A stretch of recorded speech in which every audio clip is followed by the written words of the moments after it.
kita mau mendengarkan sabda Tuhan, mari kita menyiapkan hati kita berdoa. Ya Tuhan,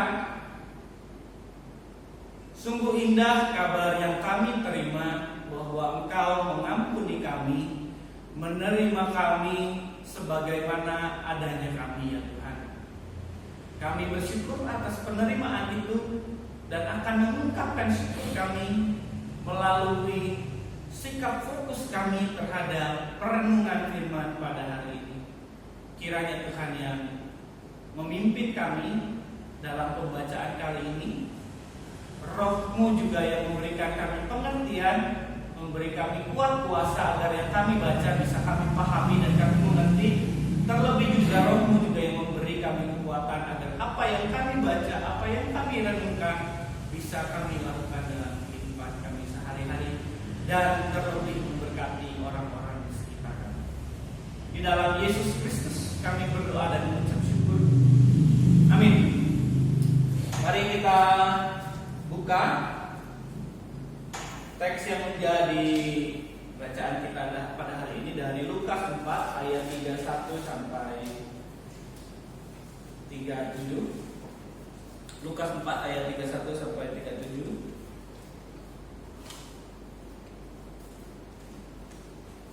Saya akan membacakan untuk Bapak Ibu semua. Kemudian Yesus turun ke Kapernaum, sebuah kota di Galilea, lalu mengajar di situ pada hari-hari Sabat. Mereka takjub mendengar kuasa pengajarannya, sebab perkataannya penuh kuasa. Di dalam rumah ibadat itu ada seorang yang kerasukan jahat, yang najis, dan ia berteriak dengan suara keras, "Hai engkau Yesus orang Nazaret, apa urusanmu dengan kami? Apakah engkau datang untuk membinasakan kami? Aku tahu siapa engkau, yang kudus dari Allah." Yesus membentaknya, "Diam, keluarlah dari dia." Setan itu pun mengempaskan orang itu ke tengah-tengah orang banyak, lalu keluar dari dia dan sama sekali tidak menyakitinya. Semua orang takjub, lalu berkata seorang kepada yang lain, "Alangkah hebatnya perkataan ini. Dengan penuh wibawa dan kuasa ia memberi perintah kepada roh-roh jahat, dan mereka pun keluar." Lalu tersebarlah berita tentang dia kemana-mana di daerah itu. Sedemikian jauh pembacaan firman Tuhan. Yang berbahagia ialah mereka yang selalu membaca firman Tuhan, merenungkannya, serta melakukan di dalam kehidupan sehari-hari. Haleluya. Bapak Ibu Saudara, saya ya walaupun tidak sebanyak Pak Nanang begitu ya, tapi udah sering, bukan udah sering juga, tapi kan udah beberapa kali pindah-pindah gereja untuk pelayanan gitu ya dalam proses calon pendetaan ini. Nah, yang saya perhatikan gitu, yang saya lihat,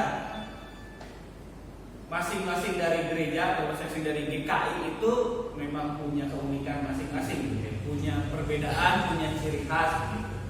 Kalau di gereja saya, contohnya gereja asal jemaat saya di GKI Cianjur gitu, mereka kuat dengan pelayanan sosialnya. Mereka kuat kalau disuruh kegiatan-kegiatan sosial, mereka kuat dan pada rajin gitu kalau kegiatan sosial. Kalau di Bondowoso, mereka, saya waktu itu juga pernah pelayanan di GKI Bondowoso waktu stase, waktu praktek sebagai mahasiswa. Di sana para pelayannya sangat kreatif. Jadi kalau ibadah, walaupun gereja kecil sama kayak Mangga Besar, tapi ibadah liturginya sangat kreatif. Pernah masuk TV juga karena dekorasinya bagus, tata liturginya bagus.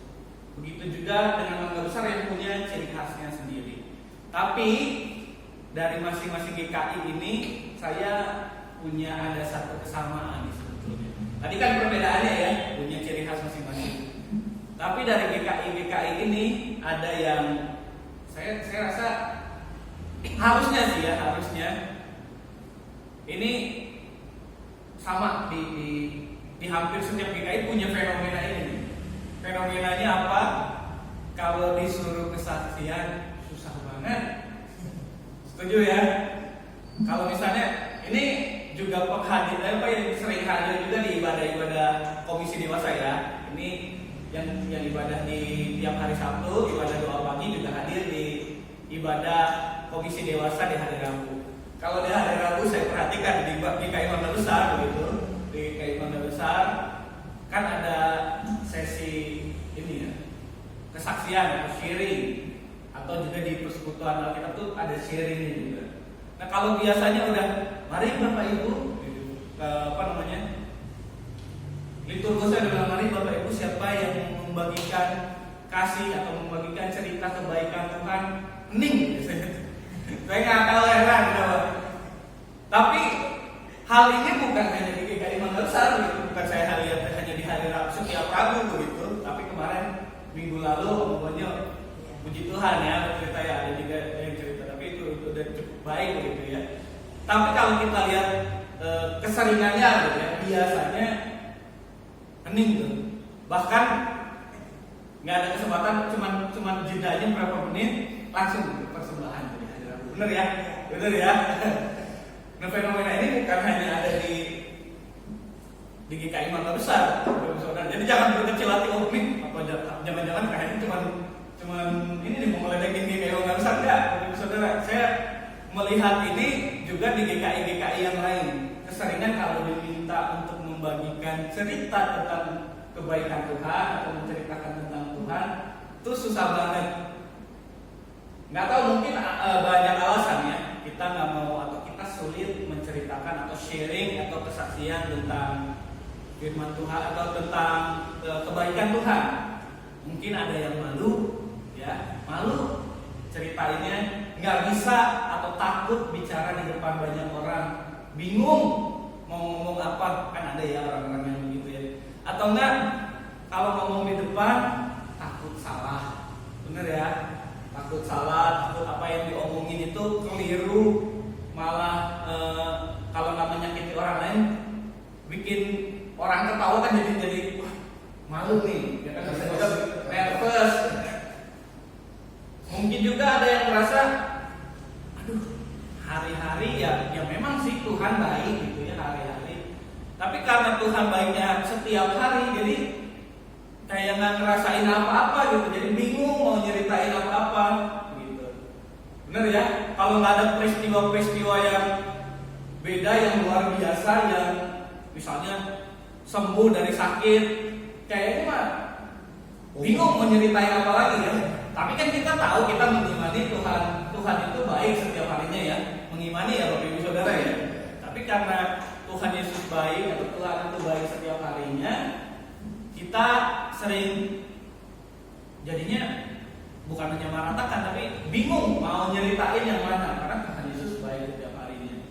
Tapi Bapak Ibu Saudara, kalau kita lihat nanti ya dalam cerita bacaan kita, kalau menceritakan tentang Tuhan itu nggak harus dari pengalaman diri sendiri. Kalau kita bingung begitu, kalau kita bingung dengan aduh pengalaman saya sih biasa-biasa aja, memang Tuhan baik dalam kehidupan saya, memang Tuhan menyertai dalam perjalanan hidup saya.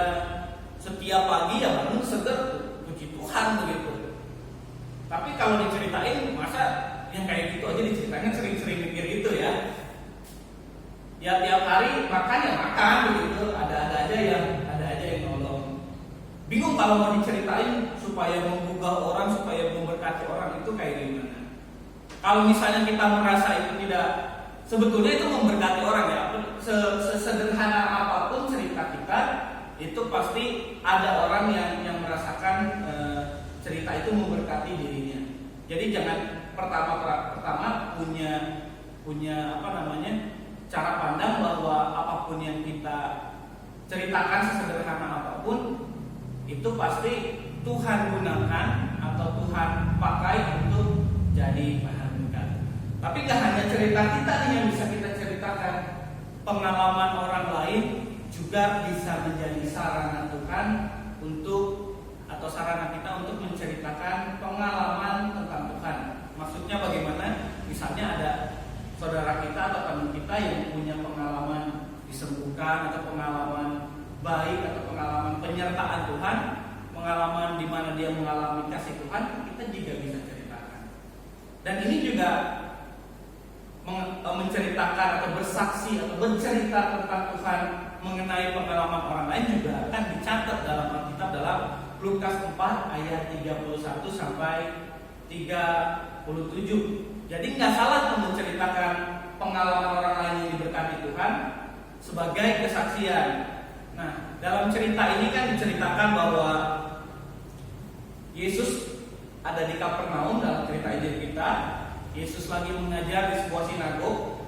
Jadi kalau ini kan karena dia di Kapernaum, sinagog itu kalau di sini kayak musolanya. Kan mereka ada bait Allah yang ada di Yerusalem, tapi kalau di kota-kota kecil mereka ada rumah ibadah yaitu sinagog. Yesus lagi mengajar di situ pada hari Sabat.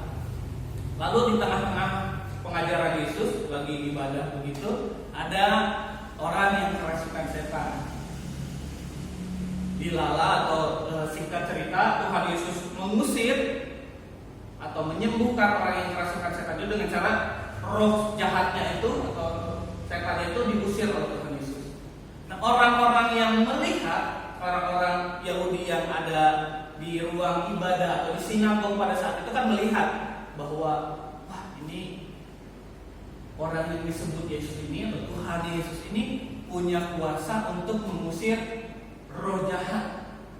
Perkataannya ini punya wibawa, punya kuasa, sehingga dia bisa mengusir orang yang pada saat itu kerasukan, sehingga roh jahatnya itu keluar dan orang itu menjadi sembuh. Nah, oleh karena itu ketika orang itu sudah sembuh, orang-orang Yahudi melihat, yang menceritakan ini juga mungkin orang yang menjadi korban atau orang yang pada saat itu kerasukan. Tapi kalau kita baca di sini di ayatnya yang ke-37, lalu tersebarlah berita tentang dia kemana-mana di daerah itu. Kalau kita lihat kalimat itu, berarti yang menceritakan itu bukan hanya orang yang kerasukan itu, tetapi orang yang pada saat itu menjadi saksi atau orang yang melihat kejadian di mana Tuhan Yesus menyembuhkan orang yang kerasukan itu. Artinya apa? Pengalaman orang yang disembuhkan ini atau orang yang melihat ini bukan orang yang merasakan langsung dampak dari peristiwa penyembuhan itu. Kan orang ini bukan orang yang kerasukan itu. Jadi orang-orang yang melihat itu, mereka hanya saksi. Tetapi saksi-saksi ini atau orang yang melihat kejadian itu memberitakan, menyaksikan peristiwa yang dialami orang lain. Kan yang mengalami ini orang lain, gak disebutkan namanya siapa yang kerasukan ini, tapi orang-orang yang melihat itu menceritakan tentang kebaikan atau kuasa Tuhan Yesus mengusir orang jahat, sehingga berita tentang Tuhan Yesus tersebar di mana-mana, sehingga cerita-cerita kebaikan Tuhan juga tersebar di daerah Kapernaum itu. Artinya dalam cerita ini kita diajak untuk juga sama seperti orang-orang yang melihat atau orang-orang yang pada saat itu ada di sinagog atau di ruang ibadah pada saat itu, yaitu menceritakan tentang kebaikan atau tentang kuasa atau penyertaan Tuhan di dalam hidup kita, di dalam pengalaman kita. Artinya kita diajak untuk menjadi saksi. Nah, sebagai saksi tentu kita diajak atau diminta untuk menceritakan apa yang telah kita alami, apa yang telah Tuhan lakukan kepada hidup kita, atau menceritakan sesuatu yang kita lihat. Ya, alam itu kan nggak harus kita langsung merasakan begitu, tapi kita melihat atau mendengar itu juga termasuk dari mengalami. Jadi ketika ada orang yang kita lihat atau kita dengar mengalami kasih Tuhan, penyertaan Tuhan, misalnya Mabonyo kemarin bercerita tentang angel ya, itu kan juga salah satu bentuk kesaksian. Jadi bukan hanya pengalaman kita ketika kita disebut mengalami kasih penyertaan Tuhan, disembuhkan atau apa, tapi kita juga bisa menceritakan tentang pengalaman orang lain. Nah, bukan hanya itu, bukan hanya menceritakan pengalaman orang lain, menjadi saksi juga. Kadang kan kita bingung metodenya, karena kita mungkin orangnya pemalu, nggak tahu harus ngomong apa, gitu ya. Sering kan begitu. Jadi kita bisa menyaksikan itu nggak harus di mimbar ini sebetulnya. Cuma harapannya setiap hari Rabu juga kesaksian ada supaya ada di sesi kesaksian itu nggak kosong begitu ya. Dengan kita mulai, sebetulnya pertama saya mengajak untuk mulai berani begitu, mulai berani menceritakan tentang kebaikan Tuhan atau menceritakan tentang Tuhan. Yang pertama-tama di gereja dulu tuh. Pertama-tama kita menceritakannya di gereja, di hari Rabu di sesi kesaksian. Kan tadi kita sudah sepakat ya bahwa setiap hari kita merasakan pengalaman dan penyataan Tuhan. Cuman kita tadi bingung atau takut. Nah, kita mulai coba nih memberanikan diri, sesederhana apapun kisah kita atau cerita kita menurut kita gitu ya. Mungkin itu istimewa atau menurut orang lain itu akan memberkati orang gitu. Karena Tuhanlah yang menjadi fokusnya, bukan kita yang menjadi fokus cerita tersebut, tapi fokus dari kesaksian ini adalah Tuhan. Jadi Tuhanlah yang melalui Roh Kudus akan memberkati atau akan menyertai atau akan memampukan cerita ini menjadi berkat bagi orang lain. Sehingga saya mengajak nih Bapak Ibu Saudara, karena Bapak Ibu Saudara ini juga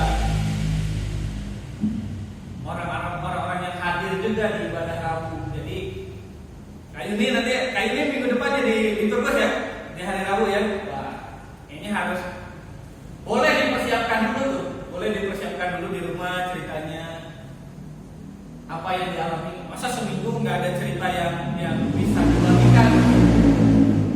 Nah, saya mengajak Bapak Ibu Saudara untuk minggu depan nanti dicatat sama Kak Yuni, ini tuh ada di belakang, dicatat sama Kak Yuni, menceritakan sederhana nggak apa-apa, sederhana nggak apa. Kalau pengalaman itu luar biasa lebih baik, tapi sederhana pun itu juga bagian dari penyertaan Tuhan.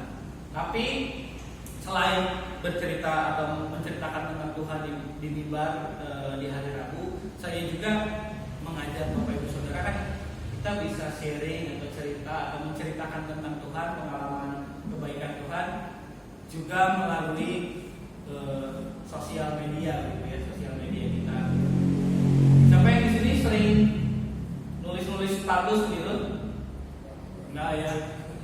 Atau kalau enggak bisa di rumah nulis gitu, terus dibagikan ke ke warta.